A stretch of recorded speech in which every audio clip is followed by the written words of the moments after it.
In part 3 of bringing crystal structures to life in Blender, we'll introduce Metaballs into our geometry node network to create a living electron density map. We'll also discuss how to use shaders to highlight the movement we built into this map and show the cartoon geometry underneath. Let's start off with a simple model. We have a brand new scene here with the default cube inside. We're going to select the default cube, add a geometry node network, and pin it so we don't lose it. We're going to instance on points, and we're going to add a UV sphere as our geometry to instance. Shade smooth, drag that in, and plug in that geometry as our instance. And this is exactly the setup that we have in our molecular point cloud, in that we have a sphere instanced on every vertex or on every atom.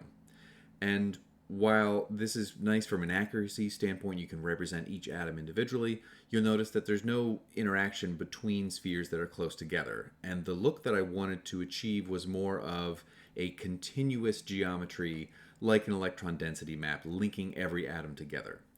And in order to do that, I turned to a different object type in Blender called a metaball. And at first glance, it looks very much like a sphere. It has its own object property tab here where you can do things like adjust the resolution. And in this case, I'll change it over to 0.2 so that it now looks exactly like a UV sphere, except for this extra handle around it. But what you'll notice is if I duplicate this metaball and move it within a certain distance, Blender is doing the work for me of calculating the geometry required to link these two objects within a given distance. And this is exactly the sort of effect that I want to have over the entire point cloud. But there are a couple extra adjustments that need to be made to get that up and running. And that's because metaballs are a bit of a strange creature in Blender. They seem to change with every version, and they need some TLC to get them up and running. In particular, their naming convention is what helps networks of metaballs interact with each other or not. So there are some hidden rules with metaballs, or at least one rule in particular, when it comes to object naming. So for example, I can put an underscore in mball, no problem. But as soon as I put a number, the metaball disappears.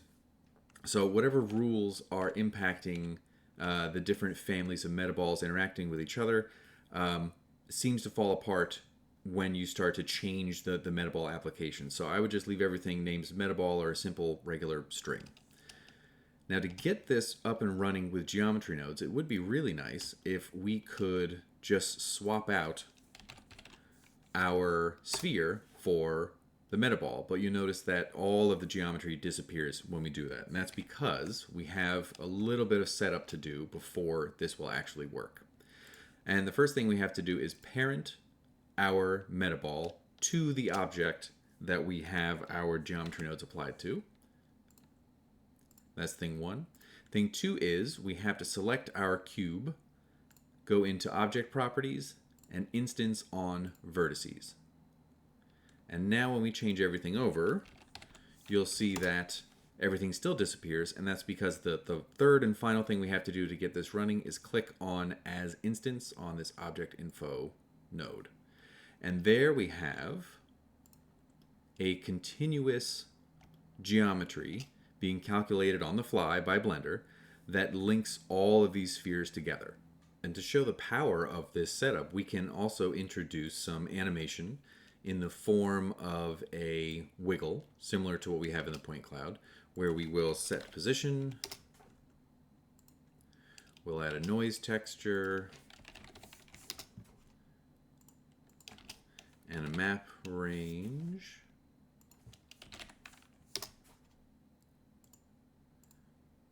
.4D, plug the result. Give this a little bit more of a jostle, and then plug the color into the offset. And now, if we set the value to change with the frame, we will get a wiggle animation. And you can see again, Blender is calculating all of the geometry as the vertexes move, and we can directly apply this to our point cloud. Now, you'll notice as I sort of pan around from the side here, that this Metaball is very much still in play, and it's interacting with itself, almost like from the movie The Thing. So if we move this away, now we have our discrete network over here.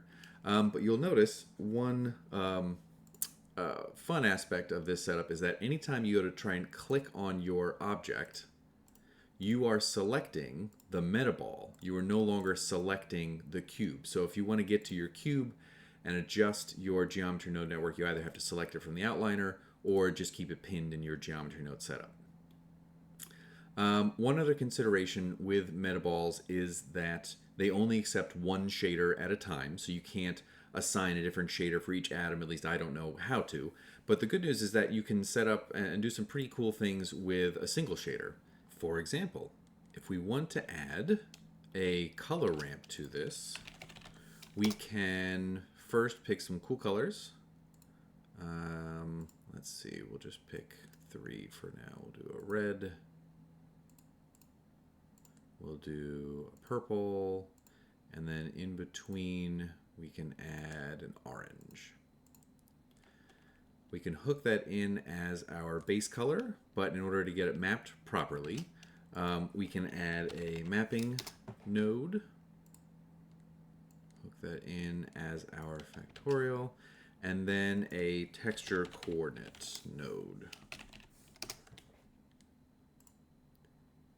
And with a few adjustments, let's see, we can begin to see something that looks more or less like a gummy bear's pillow, which is a pretty cool effect.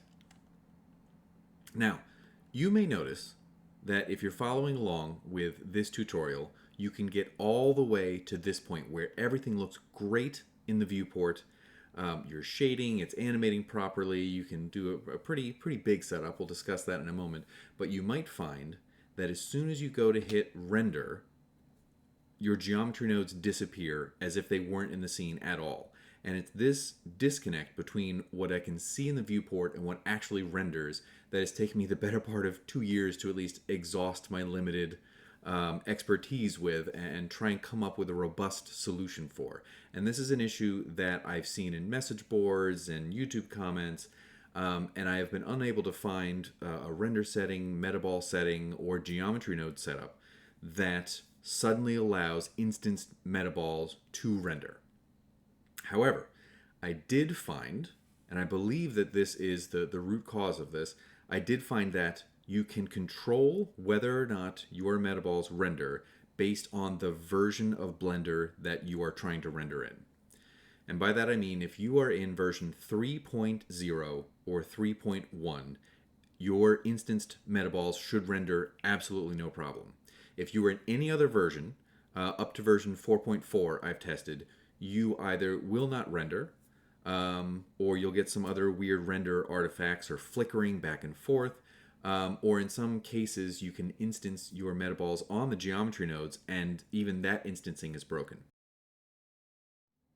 The only hint as to what could be going on here came somewhere in the 4 versions, 4 and up, where in the geometry node panel itself, it gave me 2 warnings. One, that it can't access the object's geometry because it's not evaluated yet, and 2, it can't access the object's transforms because it's not evaluated yet. So it's something to do with the dependencies in these different versions of Blender that is interfering with the ability of Blender to render instance Metaballs. But if you're in version 3.1 or 3.0, you should be in good shape. Here we have the point cloud from the previous tutorial, and I followed the 3 steps that I just described to hook up a Metaball as my instance to geometry. And I also played a little bit with the master scale that we set up to beef everything up and to make everything continuous so that, for example, I don't have the occasional proton blebbing off and looking strange. I wanted to scale it so that it was a continuous geometry. And this is important not just for animating, but also if you wanted to, for example, convert this geometry to a mesh or realize instances, you could create continuous mesh that is suitable for export into a slicing software for something that you could 3D print. And this will be the topic of a future video that I'd like to make. But for now, suffice to say that if you're going to print this, you want to beef everything up to the point where it's one continuous shape that will exist in resin without collapsing on itself during printing. Another consideration with this setup is that it is computationally intense to ask Blender to calculate the geometry between all of these points every frame. So while it's okay to do a single frame and use this for shading and lighting and other scene setup tasks, if you're going to animate, I recommend switching back to a sphere reference so that you can actually watch it in real time. And you can see my computer has no problem with this, but it'll take a minute or so a frame if this was metaballs instead of spheres.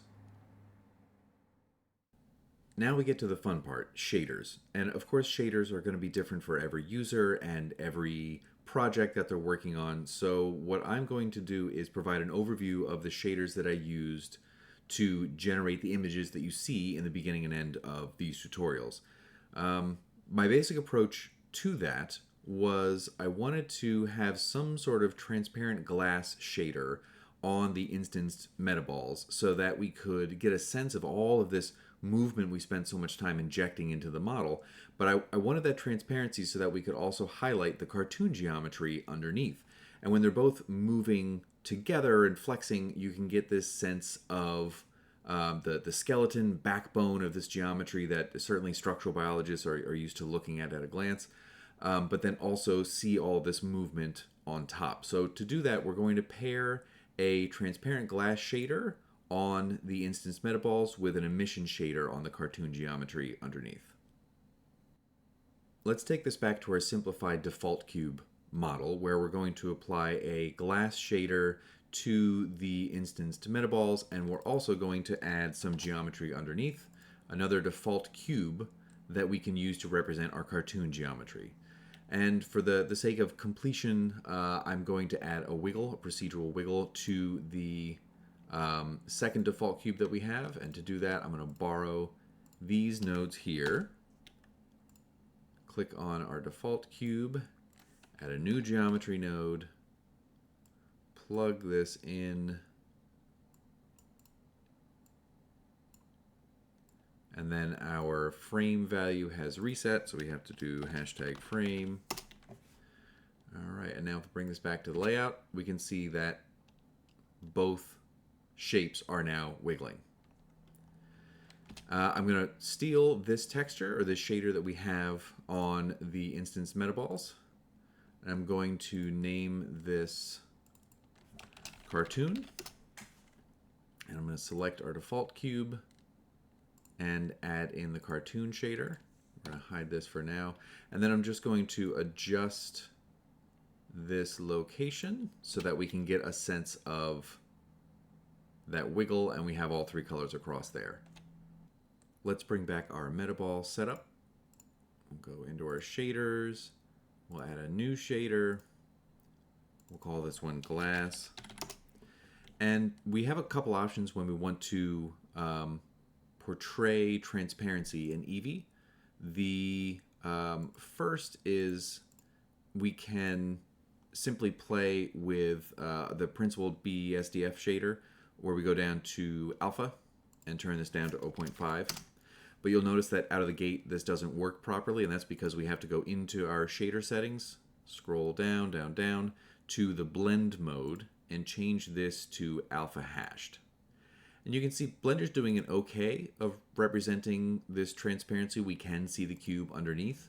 When we render it out, it does look somewhat satisfying in that we have that effect, but we can tweak this a little bit more, not only by bringing the transparency down even more, but we can add another shader to this network to make it look a little bit more like glass and a little bit less like a cloud. And we can use specifically for that this glass BSDF shader. And like so many steps in this tutorial, when I plug it into the surface It doesn't work right, and that's because we have two settings we have to adjust. One is right here in the shader settings. We have to turn on screen space refraction. And the other is in our render settings. So we're under Eevee. We're going to turn on screen space reflections and then click on refraction. And now we can see a much more satisfying glass texture that we can begin to play with a little bit. So in this case, we can add this or increase roughness to 0.5, and now it's more of a frosted glass shader with the cube inside. And this could be perfectly serviceable for many applications.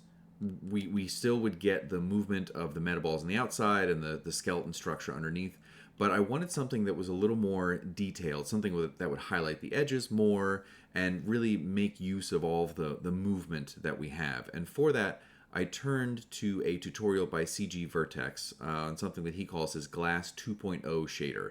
And I'm going to put that link in the description below, and I'm also going to show you what my final shader network looks like. Back in our rig, we can select the metaballs and take a look at this Glass 2.0 shader network that I've set up. Basically, instead of using a single shader for this glass BSDF, there are three of them. One for a red channel, one for a green, and one for a blue that are all picked out of a single color value. And it uses this incidence of refraction, this IOR, to make those three colors look out of phase with each other. And then there are other shaders that are layered in after that. But in particular, it's this out of phase look that I really like about this shader, because not only does it highlight the edges of the geometry, but when you look at this complex geometry where it starts to overlap with each other, that pop of color that is going to be moving and interacting with the refraction of the rest of the light coming through, it makes it highlight all of that motion that we put in, the thermal motion and the conformational changes, everything is together. And of course, all that is on top of the cartoon geometry, which is distorted but still clearly visible through the glass shader. And on this cartoon geometry, I put a color ramp similar to what we saw on the default cube setup, except instead of just plugging it into the base color, I have it plugged into the subsurface, scattering, into emission, and I've also cranked the emission up to a hearty 6, which if we take away the metaballs for a moment, you can see is very bright. In fact, too bright for use by itself, but when it's layered under this Glass 2.0 shader, you get something different. The combination of these two shaders working with each other looks like a molten glass sculpture with the helices glowing through like light bulb filaments. That concludes this tutorial series on bringing crystal structures to life in Blender.